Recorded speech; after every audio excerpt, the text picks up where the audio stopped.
What is good, YouTube? Quinn Wade basketball analysis coming to you with that instant analysis. We're gonna talk about the Denver Nuggets losing 126 to 127.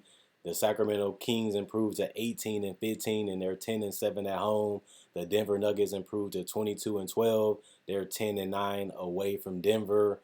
This was a game that made Denver, they could have stayed the number one seed, but since the Pelicans win, the tiebreaker is the only thing that's the difference maker. The Kings move up to the sixth spot, which means they can avoid the play-in tournament. That should be their goal this season, is to be a playoff team and not. Actually, they should also try to go to not be a play-in team. Denver outscored them 40-24 in the first quarter. They got outscored 38 to 35 in the second quarter. The third quarter, Sacramento also outscored them 32-30, and then the fourth quarter is when they really came alive and really had everything going. They outscored Denver 33-21 in the fourth quarter, and that's how they made their money, and that's how they made their bread. They hustled, they played hard, they defended, they communicated, and they always on the same page and all on the same string, and it was just a great thing to watch. Um, Zeke Naji, 14 points, plus two and plus minus, two personal fouls, one turnover, one block, one steal, three rebounds, all one from the 3 point line, 7 to 9 from the field. Michael Porter Jr., 19 points, two personal fouls, four turnovers, three blocks, one assist, seven rebounds, 3 of 3 from the free throw line, 4 of 8 from the 3 point line, 6 of 12 from the field. It's just great to see him back healthy. He rebounded strong.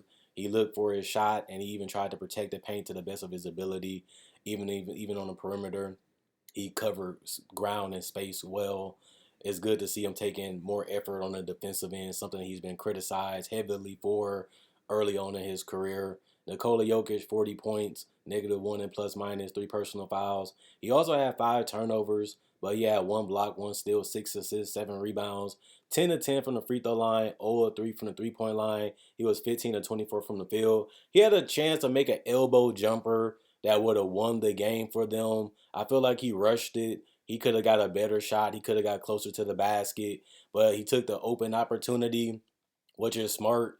Any shot that's open in the NBA is a luxury. You don't have that many chances to get an open shot because of the athleticism of the players and the length and the size and the ability to cover space and ground very quickly because they're great athletes. But Jokic got a clean look. I would take that any day if I'm Jokic, but he had a little bit more time than he thought to get a cleaner shot or closer to the basket where he's money at.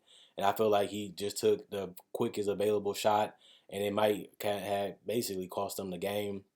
Bones Highland, 20 points, -5 and plus minus, two personal fouls, one turnover, 11 assists. So yeah, 20 and 10. Bones Highland is not really known as a playmaker or as a guy that can really distribute the ball at a high level, but no Jamal Murray tonight, and somebody had to do it outside of Jokic, as their job as the Kings is to neutralize Jokic as much as possible. They cut off the passing tonight, but they didn't cut off the scoring, and it was a recipe for success because they ended up winning. Five rebounds, 101 from the free throw line, 3 of 6 from the 3 point line, 8 of 16 from the field. Caldwell Pope, 7 points, plus six in the plus minus, five personal fouls, three steals, three assists, three rebounds, 1 of 3 from the 3 point line, 3 of 7 from the field. Con Carr, 9 points, -2 and plus minus, two personal fouls, one turnover, one block, two assists, 3 of 4 from the 3 point line, 3 of 4 from the field. DeAndre Jordan only played 16 minutes, 1 point, one personal foul, two turnovers, one block, seven rebounds, 1 of 2 from the free throw line, 0 of 2 from the field. Ish Smith, 4 points, +4 and plus minus, two personal fouls, one turnover, five assists, one rebound, 2 of 4 from the field. Reed, 3 points, -2 and plus minus, two personal fouls, one steal, three assists, 1 of 2 from the free throw line, 1 of 2 from the field. Braun, 9 points, -7 and plus minus, three personal fouls, one turnover, one block.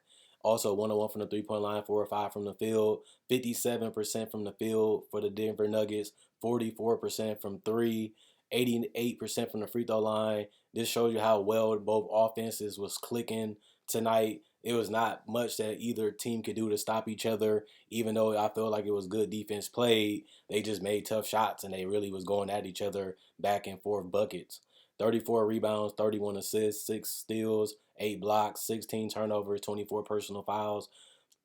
And then the Sacramento Kings, the team that was victorious tonight, De'Aaron Fox and Sabonis have been a great duo, just going hand in hand, bucket for each other.